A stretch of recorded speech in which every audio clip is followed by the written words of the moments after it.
Okay, so I think we should be live. Just a moment that we can check if we are really live or not. Google. Oh my God.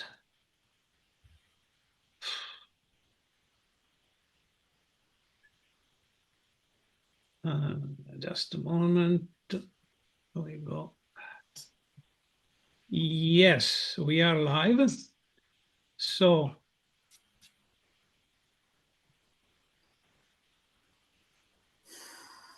yeah. Okay. So, welcome everybody. This is the first webinar of the preparation of the fourth SRI World Congress that will take place next year, 2026, in the end of June and first week of July. The dates are still to be a little bit better defined, but however, that is the timing, more or less. So we have several months of preparation. During these months, we will make webinars asking, sorry, we hear some noise. Okay, that's fine. During these months, we will invite many speakers that will be at the Congress, but we will ask them to hold a lecture on their preferred topic, and so to help the discussion, the preparation of the Congress. During these months, we will also write in our main paper, the thesis, that will be an assessment of the status of civilization and of the possibilities to start expanding into space. And of course, we will receive the abstract submitted by our colleagues that will register to the Congress and will submit an abstract to present a paper, one or more papers for our symposiums and sessions. Symposium is a Latin word, therefore the plural should be symposia, of course. But I always have doubt if in English it is correct to say symposia or symposiums. Okay, however, this is not a big problem. We have other problems to tackle, to face, and try to give our indication, because as in our previous World Congresses, the last one was in 2021. It was the third one. The second one was in 2016, and the first one was in 2011. In each one of these congresses, we have made an analysis of the status of civilization, an analysis of the status of the space industry and marketing and market, sorry, and how the new space age was beginning and expanding. And we are now in a very advanced point of the new space economy. And this will be, of course, one of the topics that we will discuss and analyze, and in all of this, trying to understand what is the role of a space advocacy organization like Space Renaissance. So first of all, our association, what we will try to do, what it will be better to do for the next 5 years after 2026 toward 2031. That is because this is the time period between our congresses. Our congresses take place each 5 years. So yeah, after the fourth, the fifth one will be in 2031, or maybe 2030 if we will see that that will be more appropriate. However, okay, so we are also waiting for our president, Professor Bernard Foink, that was elected president during the third Congress in 2021. So in next year, in the next year Congress, we will elect a new president, we will elect a new board of directors, and we will approve a final resolution. Our final resolutions are, let me say, our Bible for the next 5 years. So the programmatic goals that we try to pursue and to help to be reached. And of course, the general goal is to start civilian space development. That is the very, very important thing, and it is the big program that can reverse the crisis, that can stop the wars, that can make civilization go over this devastating crisis and restart growing and progressing. So, okay, this was my very, very short introduction. You will also see these words in the abstract of the Congress and in the manifesto of the Congress that can be found on the dedicated website, that is https :/2026 point space renaissance space. Then I will also show this website that is ready. We will share it and we will use it as a track to go over the sessions. And for each session, the chairs of the sessions will briefly introduce the session.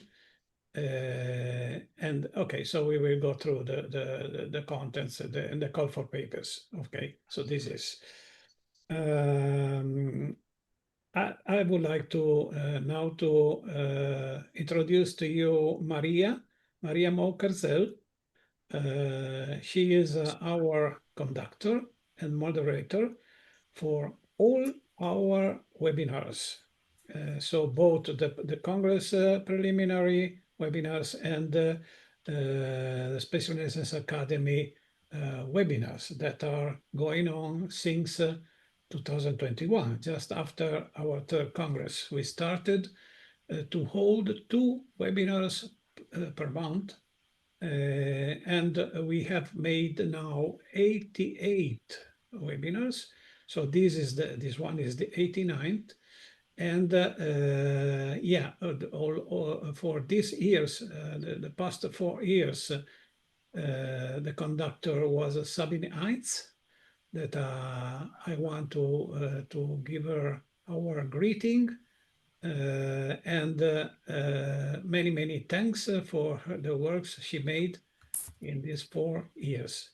The baton passed now to Maria, that will be our magical conductor and moderator of our discussions. Okay, so please, Maria, the floor is yours. Good evening, everyone, and good evening, Adriano. Thank you for the introduction. I'm happy to be part of this team and to be part of all the webinars. So here we are tonight for the launching of our virtual forum taking place in 2026.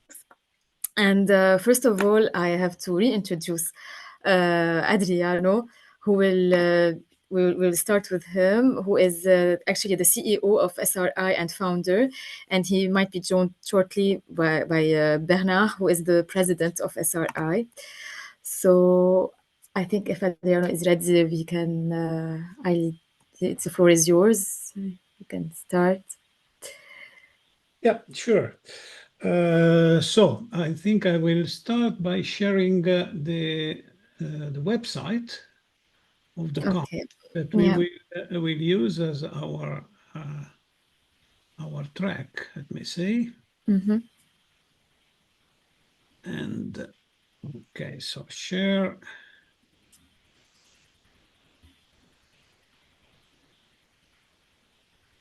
Okay, so this is a temporary header picture. It was made in a rush using Adobe Express, an artificial intelligence tool, just to have something to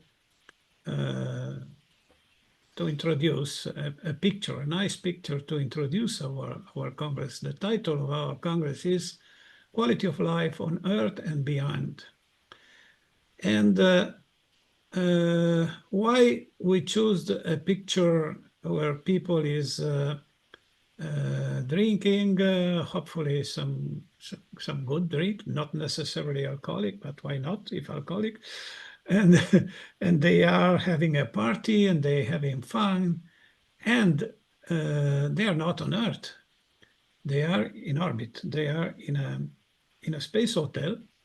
They are looking at Earth from orbit, and they are toasting, making a toast to Earth. And so why we are giving this picture that is a light picture? One could also think that it is not appropriate for the period the time that we are living, with wars and genocides and a lot of upsetting situations in the world, conflicts and contrasts and so on. Well, our concept of quality of life is very broad. It starts from peace, because if we don't have peace, we are not happy. Our quality of life is not good. And it go ahead with the necessary for living, that are good living conditions, good jobs or businesses, or well, good situations, conditions to make our children to grow and give them a better future than what we that the present that we have. But it's not limited to the necessary. Quality of life is not limited to the necessary. I personally refer to Maslow. I think many of us know the scale of the needs that Abraham Maslow described, putting at the lower levels the basic needs, that is food, shelter, clothes, and so on, and going ahead to the social needs, and going even ahead to the self-realization of our higher goals, that are the way each human can contribute to the quality of life of the whole social humanity, the whole society. So this can be by literature, by arts, by politics, by all the range of the human activities, where each human being strives to give his or her contribute to the society. So this is what we intend for quality of life. So quality of life, of course, includes the so-called superfluous. So Superfluous is not superfluous. It is what it make life worth to be alive. It is the beauty. It is the happiness. It is the possibility to join, to enjoy the beautiness of earth, of the nature, and of not only of nature but also of the artificial things made by humans.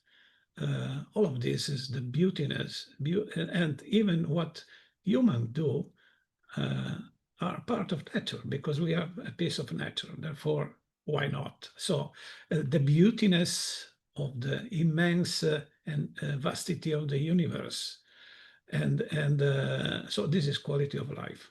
So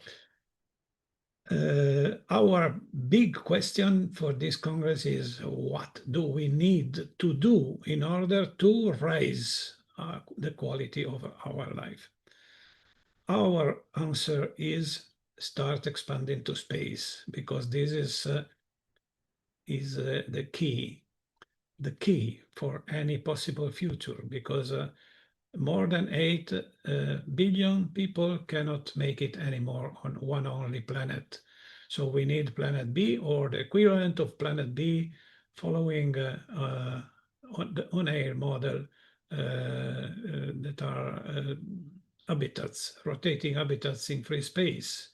So I will not hide that we are in SRI, our discussion in our committees has brought us more and more to be a follower of Gerard and his model of rotating habitats endowed by simulated gravity, because this, from a humanist point of view, is the best way to start living in space. So living in space is one of the sessions of our Congress. And let me say that each session is the result of the work of our committees. So if we go a little bit down, you will see that we have, okay, here is the call for papers is described. The manifesto says more or less what I said before. And these are some mottos, some key words that we will use during this month to write our newspapers and to solicit the discussion and to call our speakers to work on their papers and so on. We support HI. What is HI? HI is human intelligence. We support human intelligence everywhere. We don't know where the new Einsteins and Mozarts are living. They could be poor children living in a slum and playing ball by racks in a slum. So we prefer to go around and try to allow this genius, this unknown genius, to grow and exploit their human patrimony. Does it mean that we don't like artificial intelligence? Of course not. We like artificial intelligence. We consider it a tool that is very useful in this very critical and difficult age. So artificial intelligence can help us to find answer to the correct questions. And of course, we always have to remember that the correct questions are our responsibility. We cannot claim that artificial intelligence make the questions and the answers. Our questions are to us, and then we have to see which question will come. Then stop disturbing Gaia while she's giving birth. Our planet is going to give birth to a solar civilization, but all of these bombs are disturbing her. And so we call for immediate ceasefire everywhere and stop disturbing Gaia while she's giving birth. make space and love, not war. It's the same thing. All peoples of planet Earth can unite their efforts, producing a clear and sound sign of hope and love for humanity.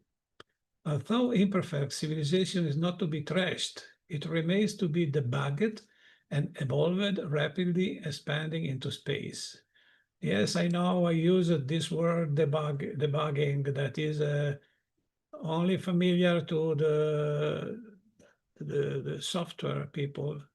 Debugging means to find the errors and the faults and take them away. So make proper corrections to a software program in the case of software, but we think that also our law systems and our rules, written and not written, our practices, our anthropological behaviors, all of this, sorry, all of this make part of, let me say, our global software, if I can call it so, that make our civilization go ahead or go back, of course, because if the faults are the majority, then we run the risk to go back. It's not written anywhere that we can only go ahead. We can only also go back in history. And that will be a tragedy, of course. Another important point that we have brought to the attention of the COPUOS, of the Committee for the Peaceful Uses of Outer Space, the UN branch of the UN space branch. We speak for settlers.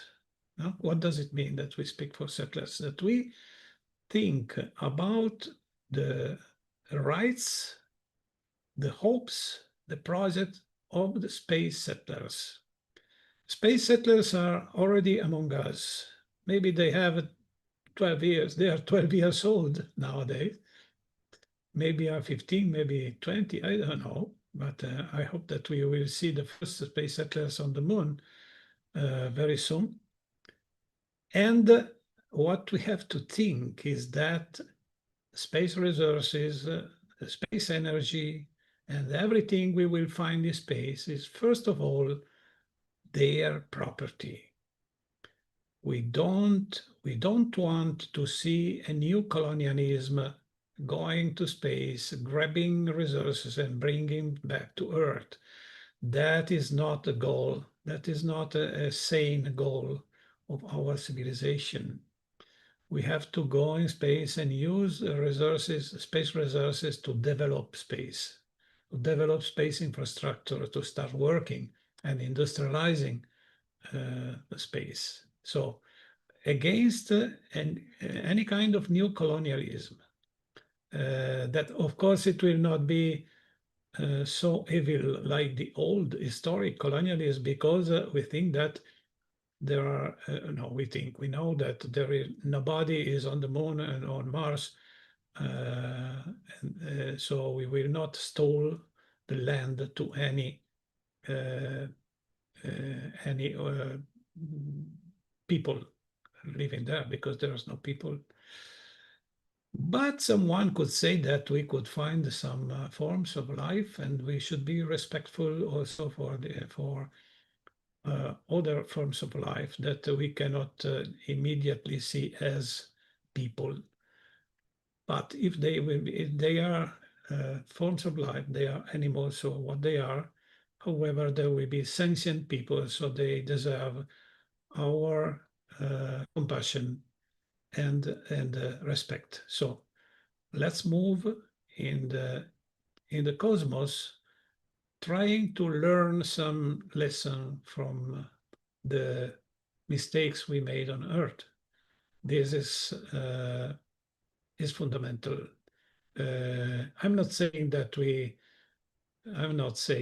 we should have it two times. First we improve ourselves and then we go. No, we keep on thinking that we have to go, and only going we can improve ourselves, because let me say, opening a valve to to allow the pressure that is on Earth now in the closest system, only opening the system and letting this pressure to start going outside, we can decrease the pressure inside, and so make all conflicts and wars to be separated and made and finally delivered to history. That is something that, yeah, human expansion into space can favor it. So, okay. The first symposium and the first session is our main thesis document. That I will still talk a little bit about that. Then I will give the floor to our colleagues that are here. So the main thesis is targeted to analyze the status of civilization, the probabilities for survival and continuous development. We determined that humans should not only survive, the cultural dimension and the quality of life are of paramount importance for the survival of civilization.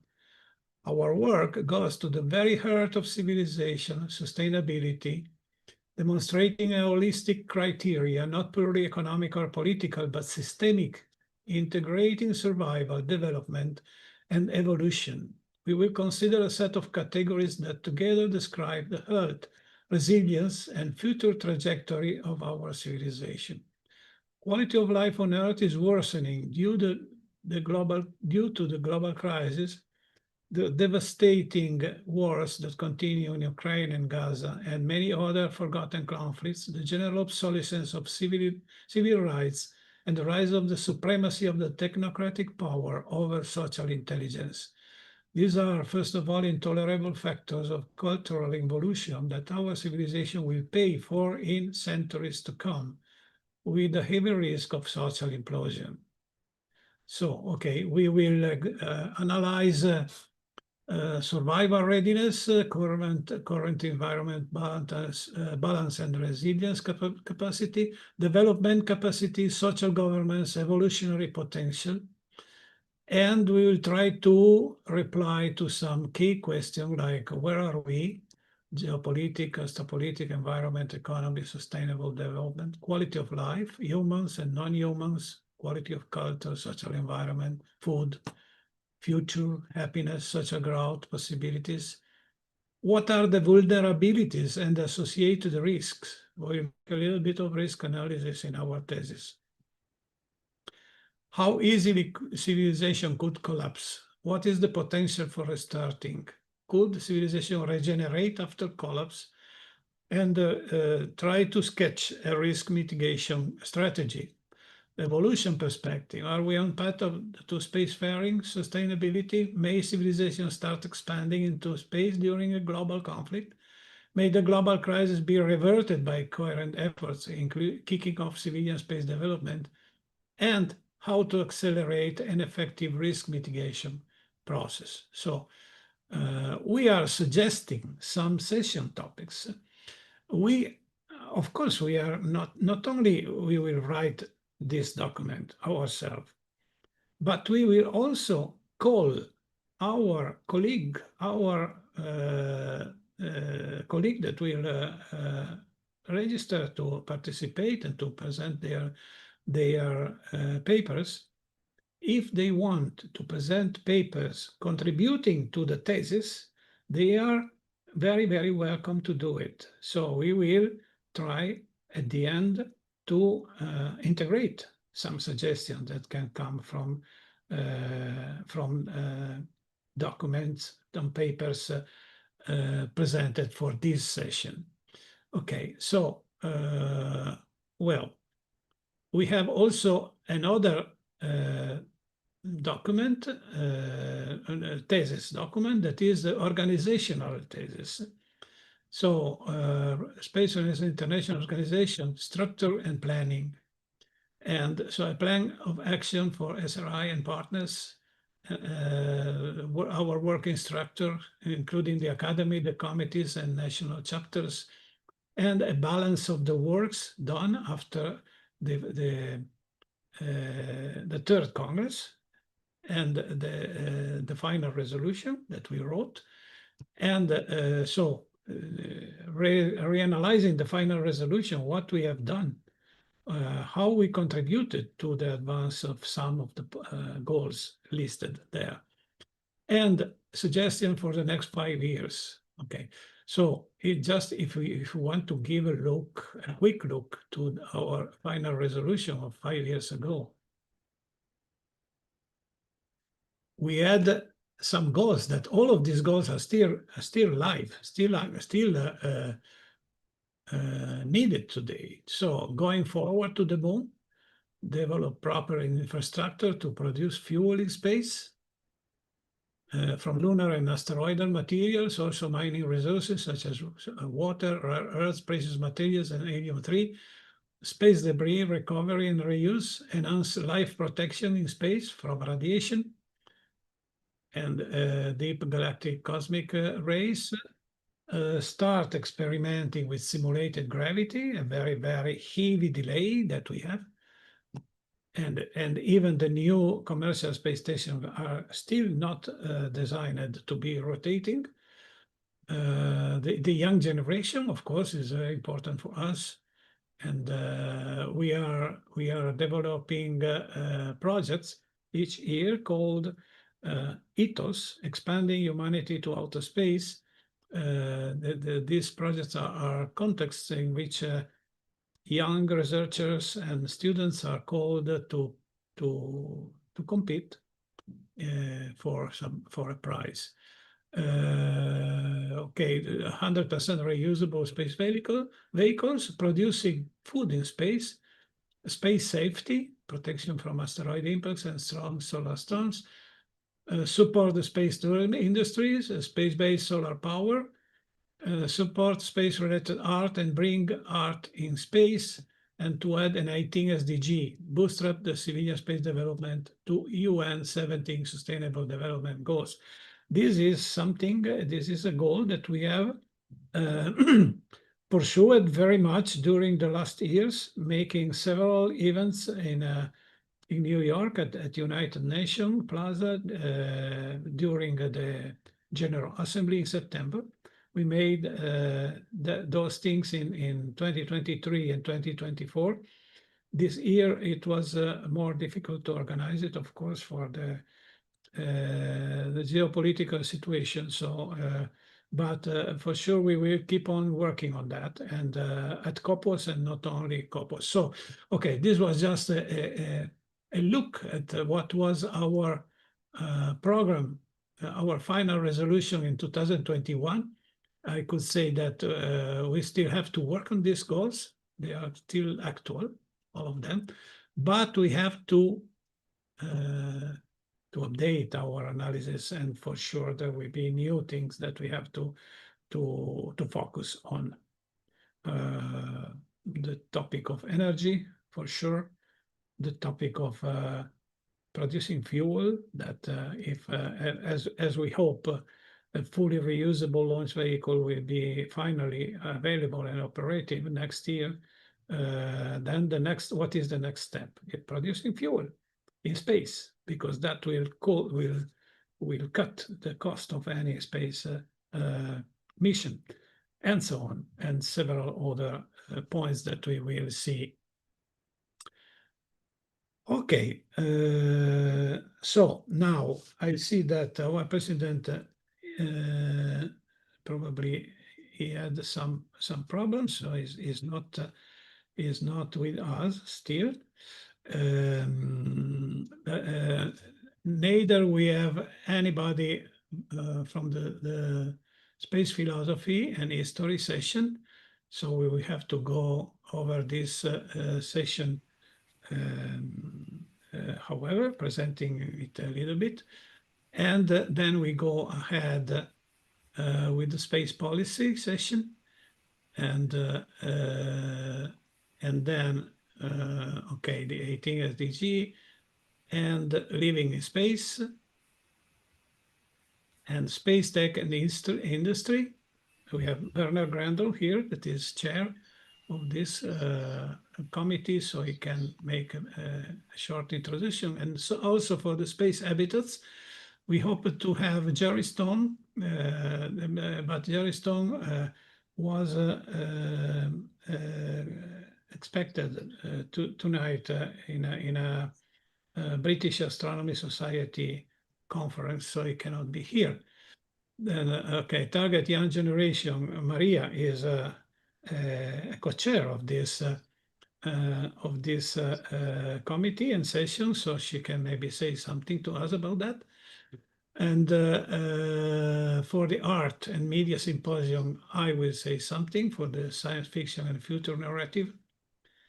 And Space Renaissance for All Gallery, it's Bernard Foing, the chair of this session. So, but even in this case, we can try to say something about if he will not join us. However, okay, now I need a glass of water. So wait for me for no more than 20 seconds. I'll be back. And in the same time,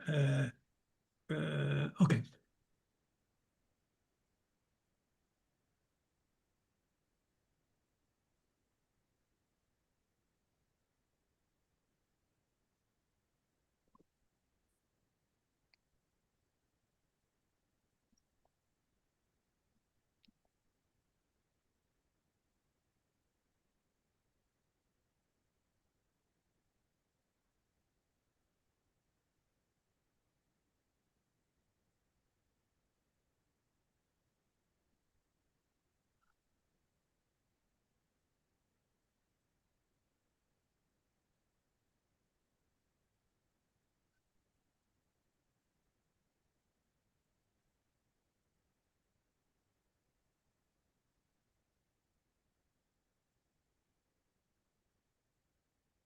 Okay, I am here. Just a moment that I want to see how it is going. How it is going.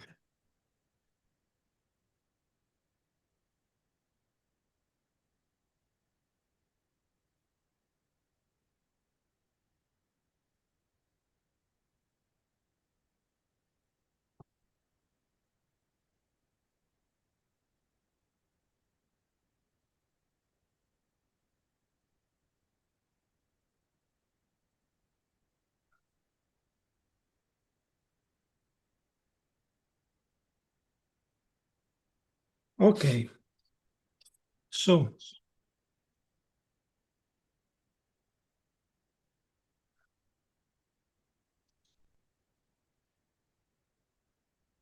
everything fine? Maria? Everything fine. Okay, great. So let's restart. And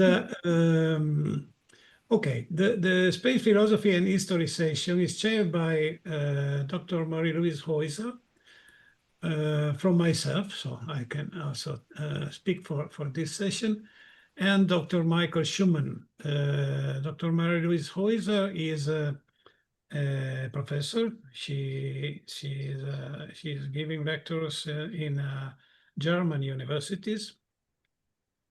She is a philosopher, a space philosopher. So she made this, the specific studies about the history of space philosophy, starting from Giordano Bruno, just to say something that is not contemporary, and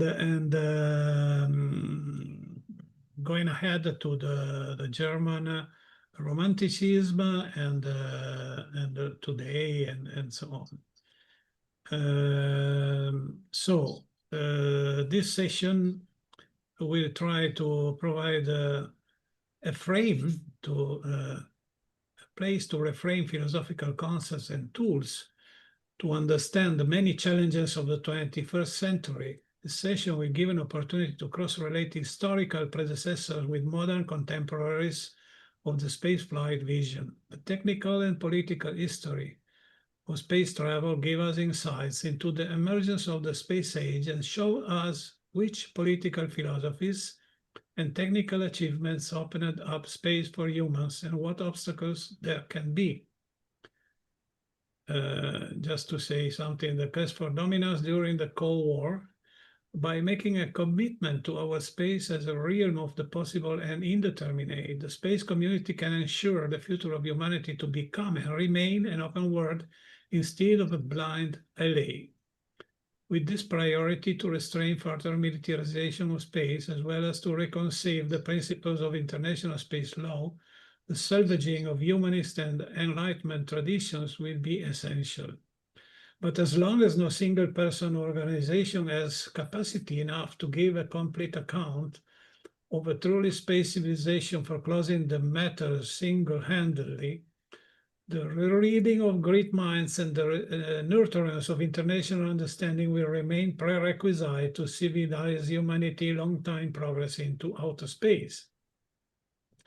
According to this goal, lest the intellectual heritage of non-Western countries is omitted, it deems important to rediscover space pioneers from non-Western countries, e.g. Aldo Cocca from Argentina, Vikram Sarabhai from India, or Konstantin Tsiolkovsky from Russia, who have contributed as much to the internationalization and humanization of spaceflight imaginaries over the past centuries. For being able to resolve their emerging ethical dilemmas or conflicts of interest, the mediating influence of the humanities, social sciences, and cultural studies seems to be a welcome change of perspective. With this premise in mind, the philosophy community can help in dispelling cross-cultural misunderstandings, in educating the public, as in the clarification of general issues concerning spaceflight. Committed to the inscrutability of human beings, the Earth's cultures find a backdrop to justify dignity in the face of contemporary episodes of depredating violence. After all, the old dream of humanization of space, for instance, on Erike and the Greater Earth, is at stake, i.e. the better hopes of the space age for decent and as peaceful interrelations between people all around the solar system. If nobody would take intellectual leadership, as SRI is doing now, it would be much to the worse for the quality of life.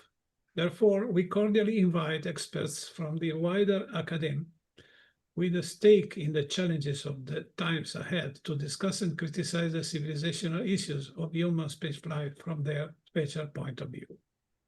So, yeah, Marie-Louise wanted to remark that this session is made in comparison with the Gesellschaft für Kultur und Raumfahrt, that is the Society for Space Culture in Germany, of which she is also one of the founders.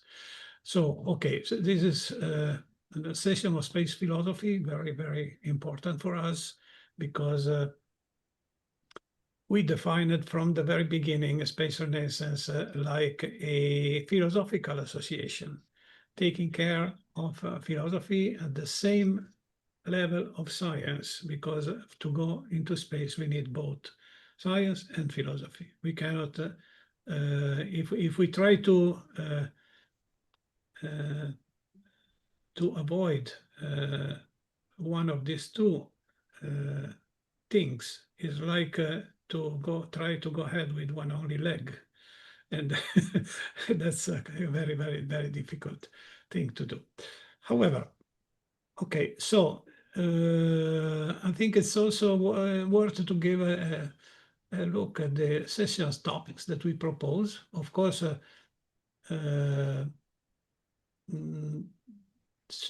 speakers can also propose their own points, not obliged to choose our points.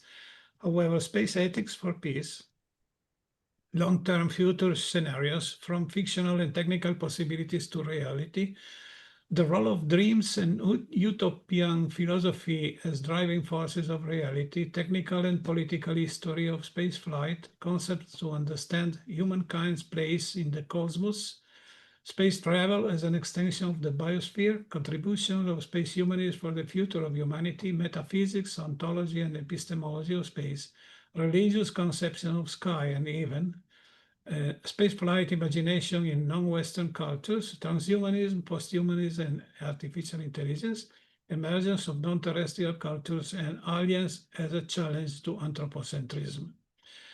Okay, so this is of course, yeah, if we had Marie-Louise, we could have a more deep presentation, but yeah, this is what we will try to discuss in this session, and we call people to present their abstracts. Then we have a space policy session, and sorry.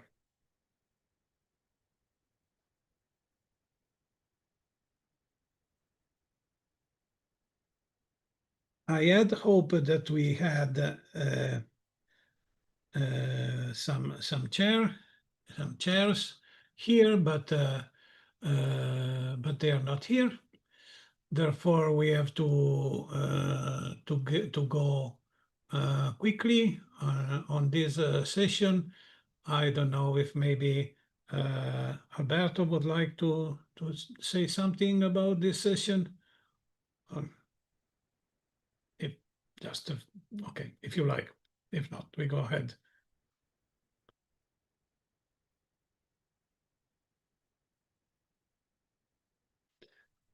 Of course, here we have several topics together. We have astropolitics with the moon perspective. We have clearing the ambiguities of the Outer Space Treaty. We have the space economy, a look on the extraordinary, unexpected growth, now leading global economy, good perspectives and criticalities. We have the use of space resources, something I have said before about the risk of a new colonialism. Who are the owners? Priority industrializing the geolunar space region versus Mars city. So this could be a discussion. If we have to concentrate our priority, our main effort in geolunar space industrialization, or to build a city on Mars. Someone could say, let's make both, but okay, I think it's, however, worth to have a good discussion about the benefits of the industrialization of the geolunar space region.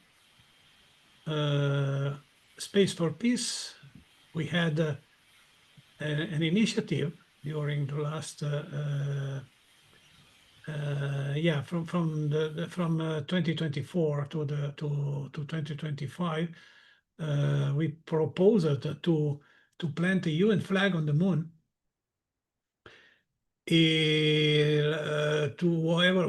We made this proposal to the Artemis coalition and to the ILRS. Okay, we know that the Artemis coalition includes now about 55 countries that signed the agreement, chaired by NASA, basically. And we have the International Lunar Research Station with about 15 countries, chaired, initiated by China. And yeah, to this coalition, Space Renaissance was admitted to participate as an observer. We are not the only ONG present. There are other NGOs also participating to the ILRS. So just a couple of weeks ago, our president Bernard Foing was there in China to participate to a conference for 1 week. Very, very interesting, and for sure he will have some reports from that. Okay, let me say, the Space Renaissance is very, very active on the side of space policy. We are active in the UN COP. We are paying very much attention to the UN COP Space Resources Working Group, where there is a very live, vibrant discussion about the use of moon resources and asteroid resources too. And yeah, we have developed a paper, a deep critical review of the United Nations Space 2030 agenda, proposing amendments and adding civilian space development to the agenda that was completely absent. And it is completely absent because, however, UNOSA didn't allow to give amendments, to propose amendments to the agenda. The discussion during the General Assembly in last July was only about let me say, a measurement, a balance of how much the agenda was, in which measure the agenda was realized or not realized. So they didn't wanted amendments to the agenda. Just to say it in a very few words, the Space UN 2030 agenda doesn't include any so-called upstream concepts. It only considers the downstream activities that are basically the satellite activities, research satellites, Earth observation, communication, and so on. So it only considers the benefit that space technologies can give to Earth surface, and doesn't consider in any way the expansion, the development of space, the civilian space development, and so on. So what we try to do, and this is also the subject of one of the papers we will be presenting at IAC in a couple of weeks now, in Sydney, is we will present a paper with our critical to the Space 2030 agenda, and so on. So we are very active, even on this part, space policy, that is becoming more and more important in for geopolitics, and not only for space. It is now clear that who controls space controls Earth, and this is a very, very heavy problem, because militarization of space is something that we don't need, and it could be maybe an obstacle to civilian space development. So we have to do our best to try to oppose this tendency. Okay, about the 18 SDG, I think we said enough by now, and I think I can give maybe the floor to okay, maybe Jim. It's possible you would like to talk about living in space?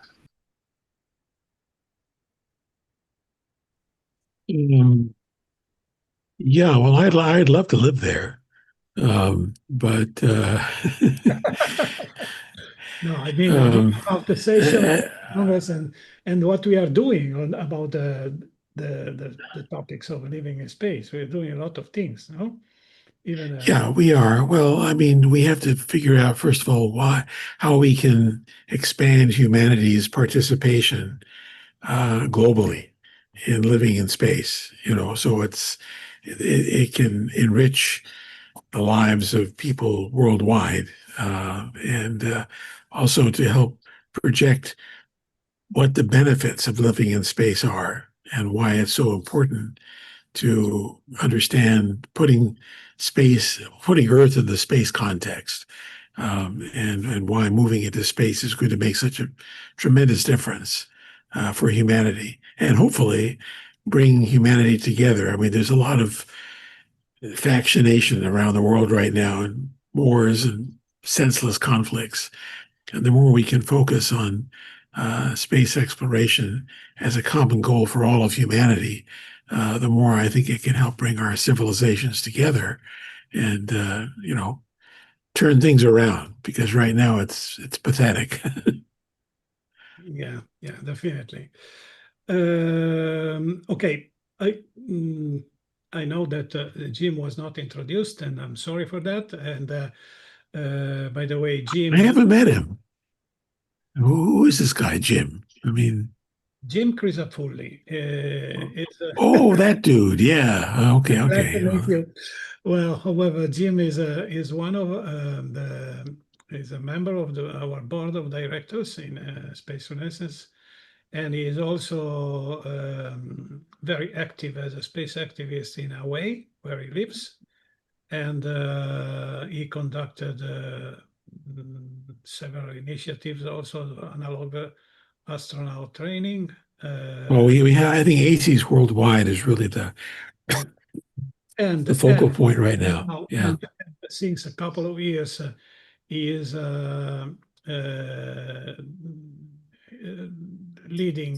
co-leading ACES worldwide. That is a group, a big coalition trying to enhance discussions and so on. Is a partner organization of SRI, and together with Joe Pelton, that is, by the way, one of the chairs of the Living in Space session of our Congress, and also the initiator of an initiative having the same name, Living in Space, that is now going to put together many articles on the subject of living in space from all points of view, to make a book, and to foster the discussion on these topics. And SRI is a part of this project too, and we are working together for that. So in the session topics, we can see the protection of life and health from cosmic radiations, requirements for spinning habitats, simulated gravity, requirements for planetary habitats, Moon and Mars, beauty and ergonomics of habitats as an essential life requirement, requirements for food production in space and space farming, civil rights of the space workers and settlers, green environments and waters in space habitats, space gardens and lakes, living out of the gravitational well in the 3D environment, a new cultural dimension, art in space, a new freedom of expression facing the mystery of the universe, civilian space settlers, solar training, space medicine, space psychology, and of course the Living in Space Initiative and Living in Space Committee. Living in Space Initiative is that thing that I was talking about a few seconds ago. Reports of the worst done and suggestion for the future. So we covered the Living in Space session, and for the space tech and the industry session, Maria, maybe you would like to briefly introduce. Yes, for the space tech. Yes, one second, I will open it also on my screen to see it bigger. So. We have Werner Grandel here. Yeah, Werner is here actually, right? I'm here, yes. Yeah. Yeah, actually, Werner, since you are a chair, would you like to do it yourself? It's more. Yes. I have some considerations. It's great to hear Okay. you. Well, However, sorry, Maria. Werner Grandel is a civil engineer, a doctor in civil engineering. Retired civil engineer. Okay. Still working very But much. it's part of you still. Yeah. He lives in Vienna. He lives in Vienna and very active, making very interesting designs for technical view and picture of. Oh, we have rubber cuts. Very interesting. So maybe we can go back to the 18 SDG or space policy after this.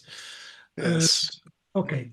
So, okay, Werner, please say Okay. something about Yes. I thank you for having the floor, Maria and Adriano. Adriano has told very much about the key items of space tech and industry. Also, I have just some key considerations. As you all know, the natural resources of planet Earth are limited. Therefore, I think it will be necessary to utilize the mineral resources of our moon and the so-called near-Earth asteroids in the future for the benefit of mankind. Thus, maybe the pollution of our mother planet will decrease and global warming will be limited. For the processing of lunar and asteroid material in zero gravity, we can construct space factories on the moon and in the Lagrange points of the Earth-Moon system. Secondly, we can also process orbital debris from Earth orbit in these factories. We can produce goods for Earth and for all the coming human settlements in space in the future. We can also use solar power in space for the increasing energy demand on Earth and in space, of course, caused by, for example, supercomputers and artificial intelligence. Last not least, we need so-called space-to-space transport vehicles for cargo and for human transport, which may be assembled in Earth orbit.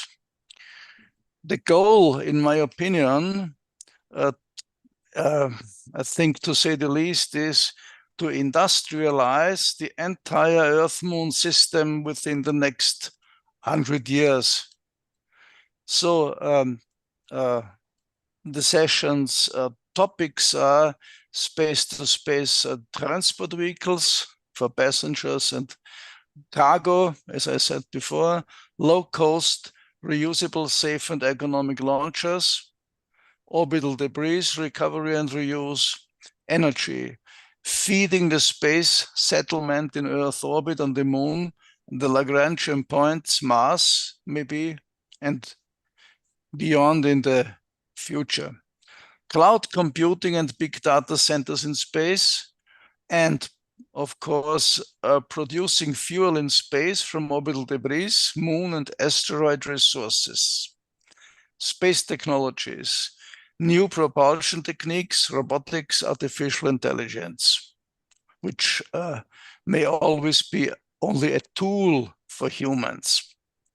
Space tourism, an important thing, suborbital, orbital, lunar, and on the Lagrangian points, maybe.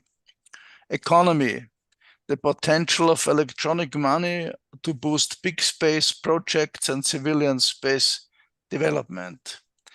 Near-Earth objects, which may be a threat to Earth. Of course, we can make something about to defense the Earth and, of course, maybe the moon. And, of course, those near-Earth objects may also be utilized and mined. Moon mining and lunar industrialization, of course, is a key topic. which leads to a cislunar economy in space. In the long future, we can also include Mars as a logistic node between internal and external solar system. And what is important in the future is, for example, nuclear fusion rockets designed for Mars missions. We can use, therefore, the so-called helium-3 on the moon. Yes, the Space Renaissance Academy transport mining industry, near-Earth objects, orbital debris. Sorry, yes.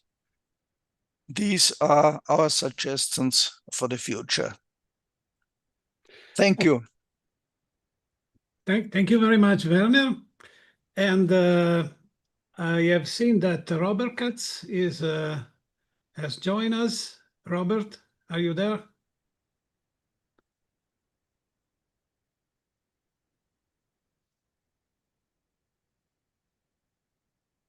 Hello, Robert. Hi. Hi. Hi, You don't- I'm sorry. Can you hear me? Yeah, we hear you. But we Oh, don't. yeah, I'm sorry. Yeah, my bandwidth is super low. I apologize so much for the advanced technology here. But anyway, I'm here, and I'm sorry that I'm been catching up. A lot been happening in the U.S. as you know, unfortunately. But good and bad, but eventually all good. So happy to be here, and thank you for everybody's patience with me and that kid. Yeah. We are near you, and all of our Space Renaissance members in the U.S. in these days that are very critical and difficult, of course. So I thought you have seen what we are doing today here. We are going over the sessions of our Congress and trying to give a short presentation of each session. And I thought you maybe you would like to say something about the 18 SDG coalition session. We will have a dedicated session in the Congress to our 18 SDG proposal. And I don't know if it was possible to do something and now during the General Assembly, on the UN General Assembly, the 80th General Assembly of the UN, about that. Maybe not an event, but I know that you were working maybe with some embassies, and maybe you can tell us something about. Yes, so it's been very, very challenging. Unfortunately, IAC, the proximity, as everybody knows, of IAC is it made it difficult, and I got a late start, unfortunately. So it's really only me to blame for that late start. And I was working with the Canadian embassy for quite some time, and I thought that that was going to happen. So I didn't have enough backup plans as I thought that I usually have. But I thought that was going to happen. I mean, actually, first I had an opportunity with Cornell in Columbia, and then things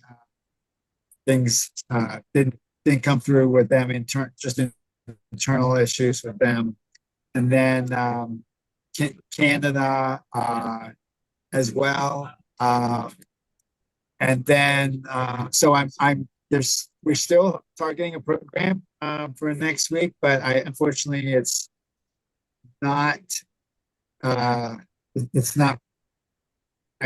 a lot to still work on to make it happen, and there's not a lot of surety to it, unfortunately. I apologize. I feel like I let people down, but I just got started, too late, unfortunately. And the complexity was so much more than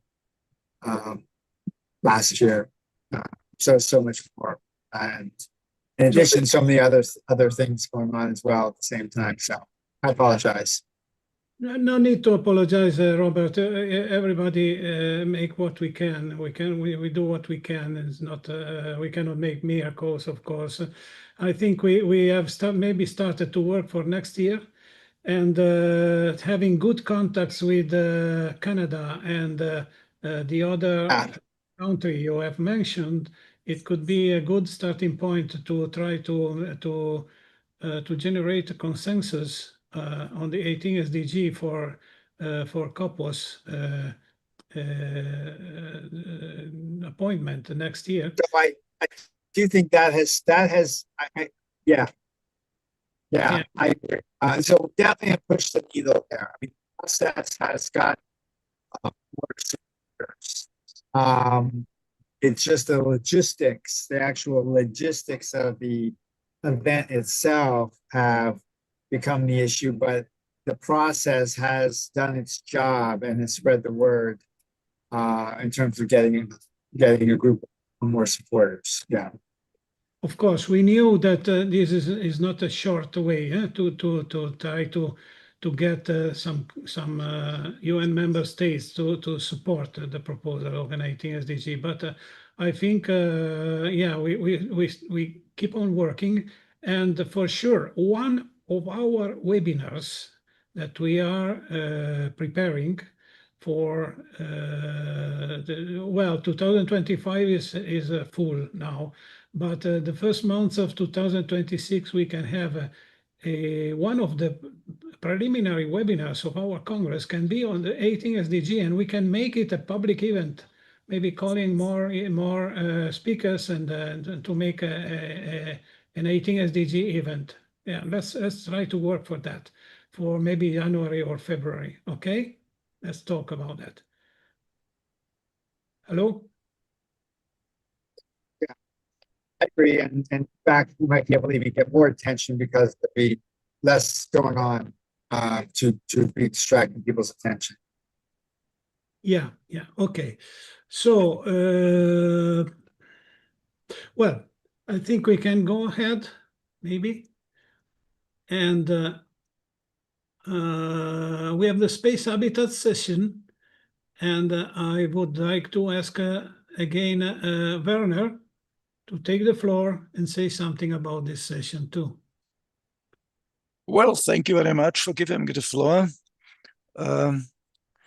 Well, I have some key considerations.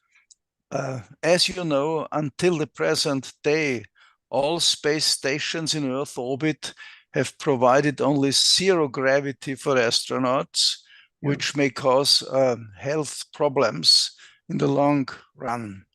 So for this reason, we propose to start experimenting with simulated gravity to create a proper living environment for humans in space in the long run. We could start with a new orbital station with some rotating modules, for example, to simulate artificial gravity and study the effects on human health. In the future, we think of huge rotating space habitats for hundreds or even thousands of people. For construction, we use lunar and asteroid material as far as possible, which will be the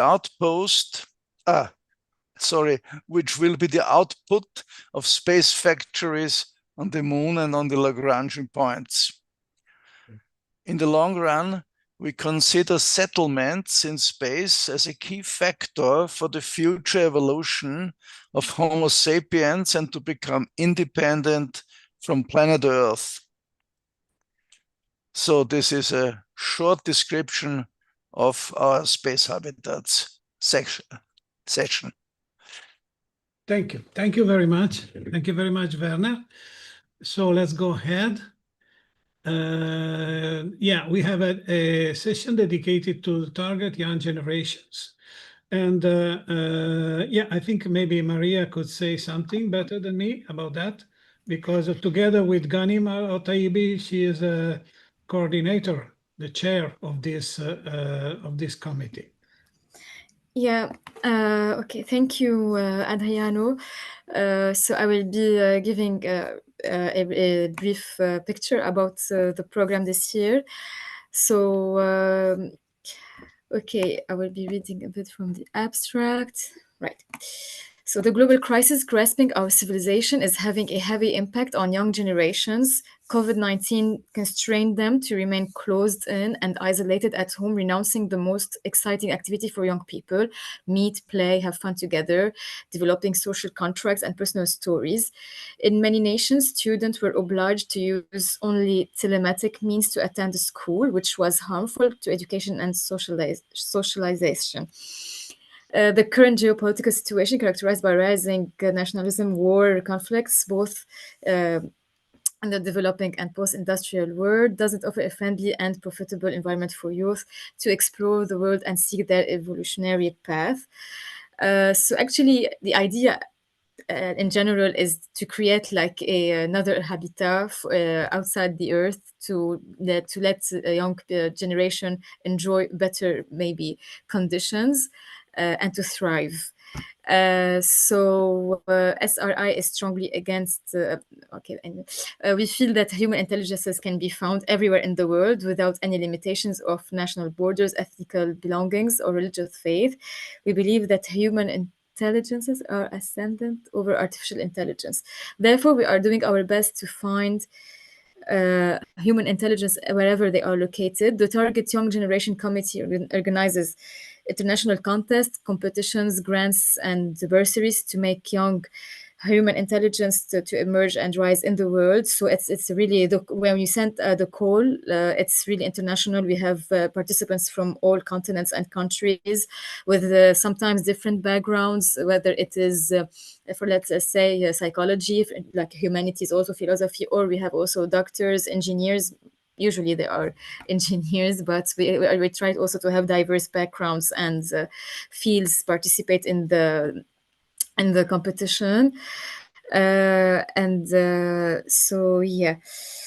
It will be basically it was meant to be done now during fall 2025, but we decided to do this competition during the forum in June 2026. So it will help us have even more participants to work more on the communication and to promote it, because the goal is not only to make it work for 26, but also for the next years, and to spread the words as much as possible, and to really work on the attracting young people to participate in this kind of competition that will help them to think more about habitat and how they can imagine life beyond Earth, which can be maybe idealistic, and so they can construct an environment where they see the future and where they can really thrive. So in summary, this is how it goes. Now in IIC, last year we already did an edition, and we had our winners. And this year in the IIC, we have one of our members also who is helping us. She will be there. It's I think it's Dalia. She will be there, and we have like an article poster where she will have the possibility to explain about ethos and to also spread the word and encourage young people from university and academics to participate in this kind of competition. So yeah, thank you. Thank you very much, Maria. My pleasure. Very good, very good. Project for young generations. Yes. Oh yeah, I forgot something. To prepare the competition, we will have several webinars during spring 2026, and I already spoke with some of the speakers earlier, based on the previous calendar, which was for autumn 2025. But it was postponed, and we will be resending emails soon to send the schedule and to fix the dates with each of the speaker.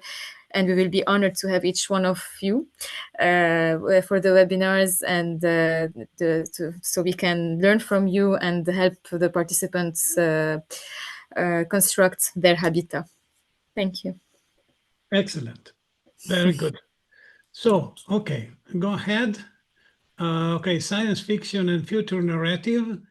By the way, I'm the chair of this together with Robert Katz, that is, or maybe he was, don't know if he's still here, maybe not.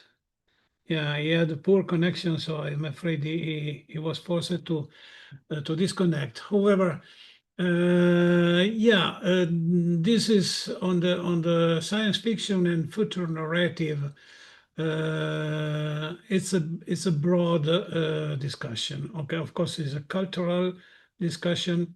So for sure, it cannot be constrained in the narrow paths of let me say political goals and so on. So it's a cultural, artistic discussion, and it has to be large. But of course, we have many things to say about that, about maybe the literature and cinematography and entertainment environment during the last years. And let me say that we're not happy with this the cultural tendencies, because of what we have seen in the science fiction during the last decades is the prevalence of a dystopian vision, where the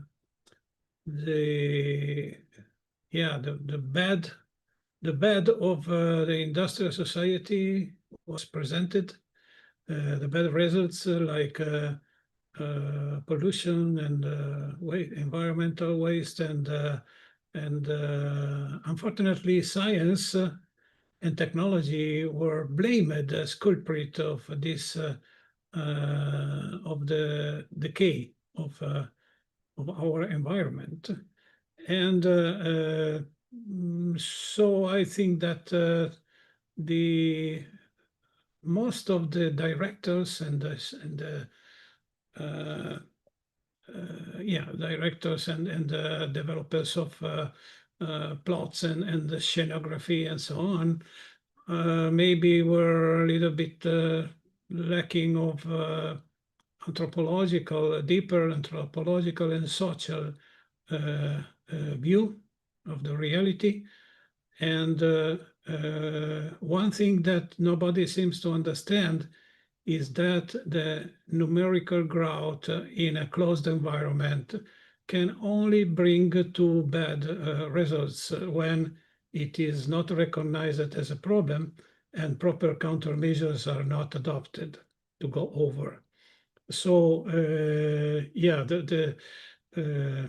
the simpler way is to blame humans for the current situation. For sure, I don't want to say that we don't have responsibility. We humans have big responsibilities, but maybe not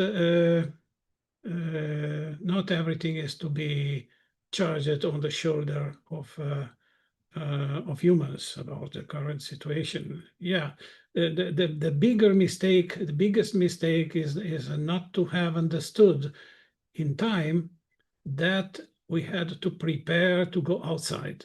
We had to prepare to start migrating, as Frank White wisely suggests in his work, that migration, large-scale migration, will be the solution to the big problems that are grasping humanity in this period. When we passed 8 billion 8 billion inhabitants of this planet, and I think we are near 8 billion and half now. And yeah, so what we are missing in the science fiction literature and cinema maybe is a bit of this vision of the closed world syndrome, and by opposite to try to present how it could be the normal life in space. So let me say science fiction is still very immature from this point of view, because it still presents, let me say, adrenaline stories where conflicts and wars and killing and everything is characterizes the noir literature is presented by science fiction as well. And we have not seen any lucid look to what it could be the real life in space, and not only in space, also on Earth, and we reconnect to the concept of the broad concept of quality of life in space and on Earth. So what could be the benefits for the quality of life if we start expanding? Even the most interesting works that was done during the last years, like for instance The Expanse. The Expanse is a series of books written by James Corey that are in reality they are two authors, not one only, but they write with the pseudonym of James Corey. It is a story environmented in 200 years from now, and humanity has expanded into the solar system up to Urano, moons, Jupiter moons, and so on, and the asteroid belts, of course, and so on. But the sociological view is not coherent with this big industrial development, because the situation on Earth with 30 billion human beings is that 80% of these 30 billion people is living with governmental subsidies. So the genius that wrote this story, that is a real genius, because it's a very good story, well done and well developed and so on, a very interesting and fascinating story.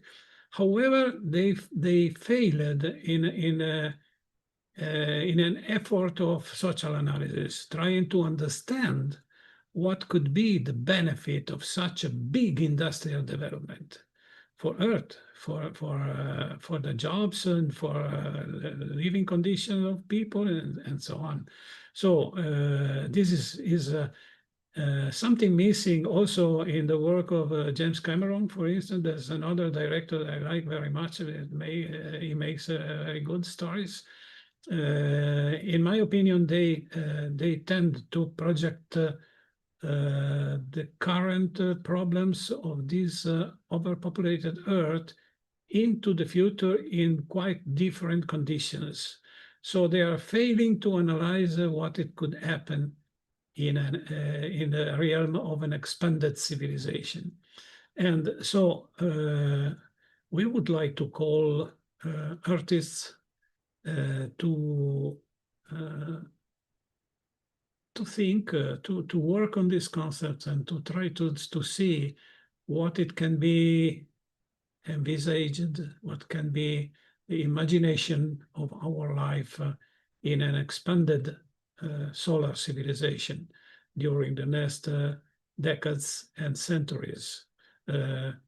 So, well, I don't know if we will able to stimulate and provocate this discussion, and someone will really take it seriously and write something about that.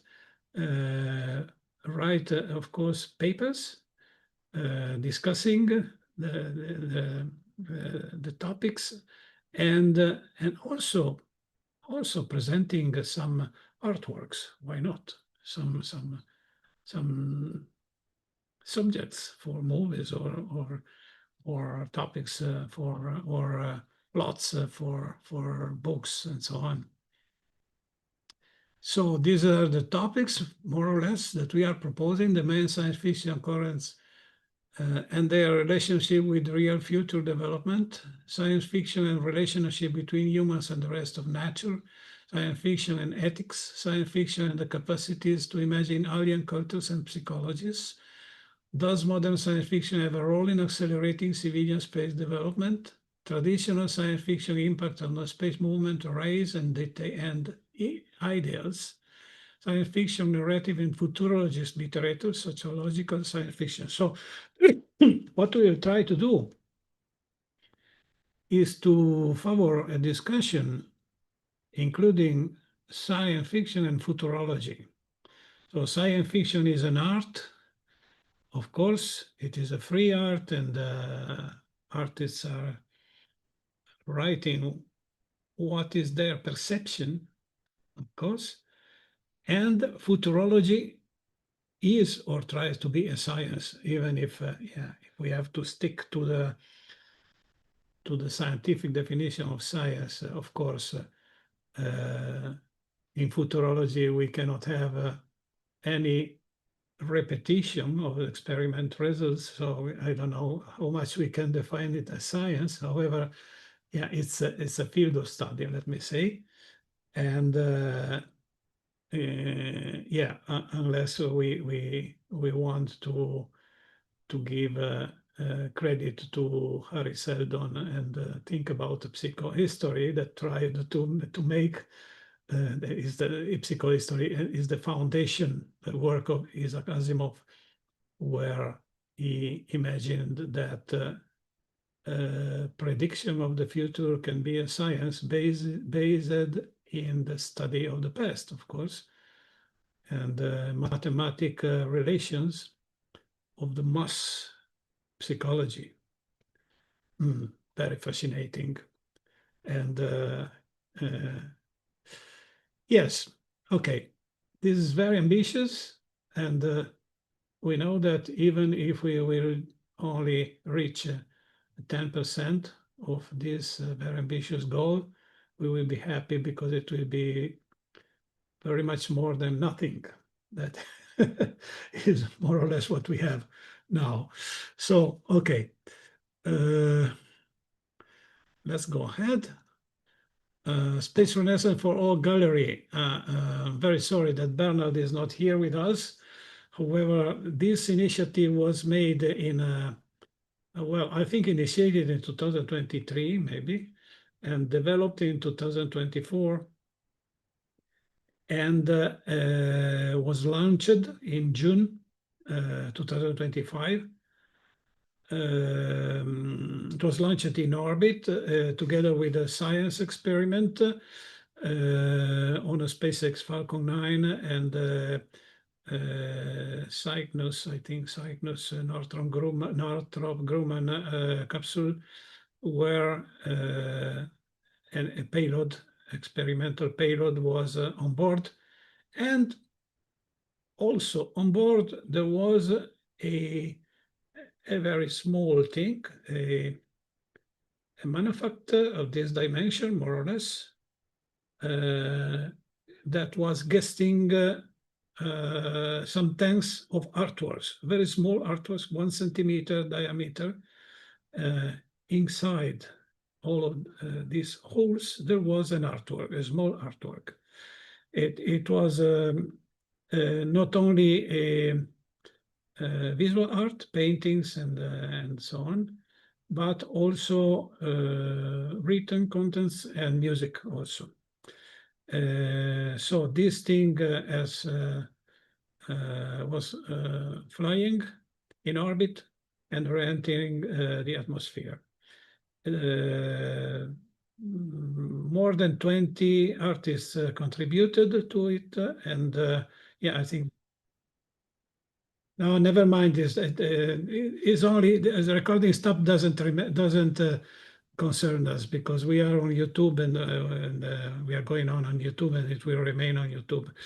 The recording here is only the one of the some artificial intelligence tools that are recording all of our Zoom meetings. However,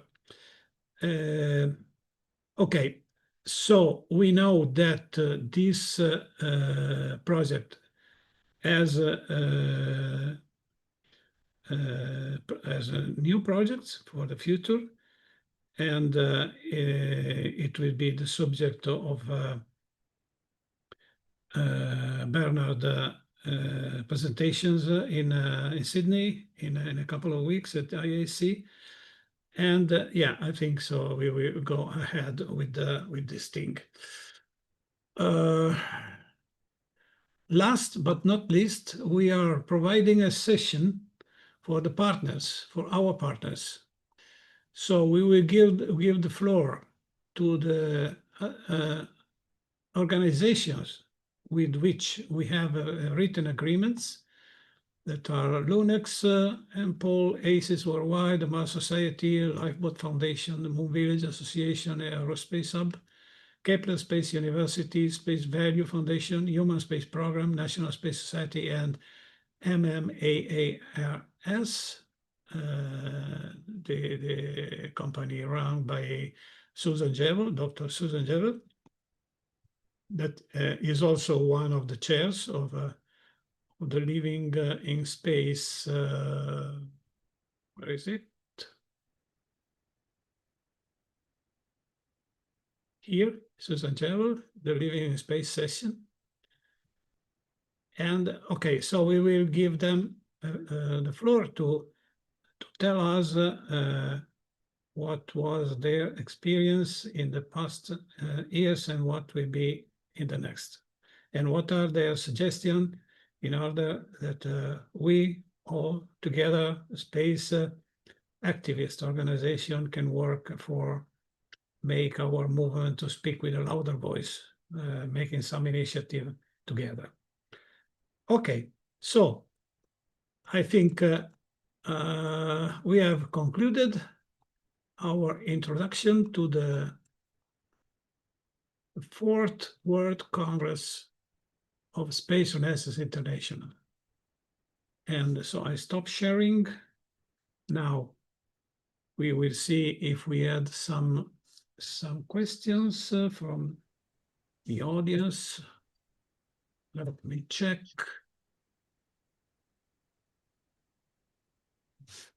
Let me check.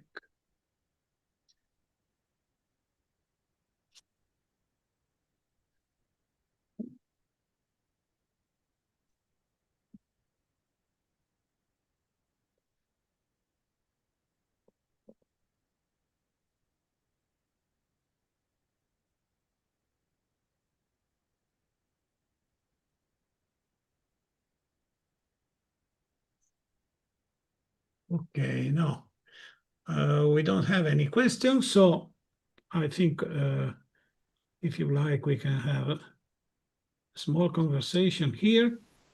Is any of us have something to say about the Congress, about the organization, suggestions, what we are, how we are going ahead, and so on? I would just ask how we can help expand or help integrate other international space organizations with what you folks are working on, and ways that we can reduce the competition and enhance the collaboration moving forward. Yes, yes. I think this is a very important point that for sure we have interest to work together, at least on some selected issues. We don't pretend, we don't claim that everybody have to share everything all together. That would be too good and too bad from another point of view. However, yeah, for sure we have some shared goals and interests. This was evident with the 18 SDG coalition that reached the 115 organization that were in agreement to work together to propose the addition of an 18 SDG to the UN 2030 Agenda, Sustainable Development. This is an example. Another example is the Living in Space initiative, mainly promoted by ACES worldwide, that is putting together maybe some 14, 15 organizations. I think, Jim, maybe you have some more data to discuss and promote the topic of living in space as a perspective, as a work, as a program, and as an effort, a scientific effort, and so on. And well, one of the things we want to emphasize is how do you reduce the competition and enhance the collaboration moving forward. So. Yes, that's very important. And it is important that, these initiatives go ahead and we try to put together our narrations because, sometimes we have some, let me say, a little bit childish behaviors because we are so proud. Each organization is so proud of its own concepts, its own keywords, and so on, that tends to only use that and never mention the keywords and the concepts of the sister organizations. That is bad. We should try to put together our concepts and our keywords, because this is the only way that we can expand the audience and to attract more people, putting in emphasizing some concepts and keywords. That is so it was well, maybe in all of my practice during I don't dare to say how many years, but however, from the end of from the end of the past century for sure, from 90s, I've always started to use some keywords made by someone else, but when I like them, of course. The basic thing is that we have to like. I was never jealous of mine own, and I never refused to use the keywords invented by someone else. So I think this is fundamental if we want to create a climate of collaboration and friendship among the space activists organizations. Good, very good point, Jim. Sure. Anything else? What's the meaning of life? Well, I could say it's 42. It comes from the Galactic Guide for Autostopper. That I don't remember exactly the title of that Adam Douglas. What is the name of the author? Douglas, right? Yeah, but I think another number came up during the last days. It's a very strange number. Is 1,674. Think about that. Make a Google search. I don't want to say anything, but you will see that's a very curious number.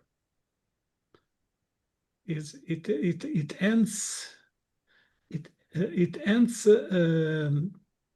all algorithms starting from any number of 4 digits. Start from any number from 4 digits. There is a particular things to do, and you will see that you always end after maybe 5 or 6 steps. You always end to 1,674. That's quite a curious thing. Okay, so this is something for not sleeping tonight. Okay, good. Maria, still there? Yes, I'm here. Yes. So I think if nobody else has anything more to say, yeah, maybe we can wish good travel to Alberto, that is in few days is leaving to Sydney, to the IAC, where he will represent SRI with a couple of papers, one on energy and the other one on our critics to the Space UN 2030 agenda.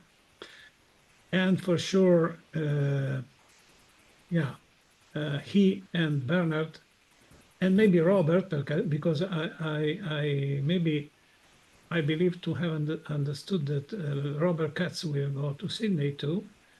Will be our patrol in Sydney. Well, a very small patrol, thinking what we have done in 2024 in Milan with our booth of 20 square meters and all what we have made in Milano. But you know, Sydney is far away and difficult to organize things over there and so on. And also we have the difficult for our American members to travel this year, and because of the restriction of funding to the universities and so on, so everything is a little bit jeopardized, let me say. And therefore, but however, SRI, we have a small patrol, but active. And yeah, so good wind, Alberto. Thank you.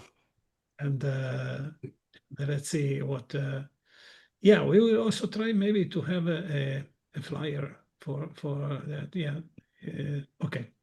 Let me take a note because I completely forgot this thing.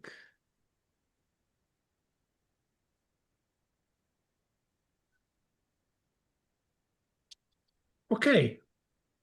So if we want to conclude, we can do it, maybe.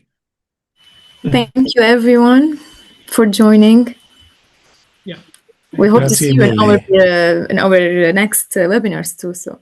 Of course. Thank you, Michael. Thank you, everybody. Okay, thank you, all the best. Thank you. Thank you, all the best. Simile. Aloha. Ad astra. Aloha. Bye. Ad astra. Ad astra. Ad astra.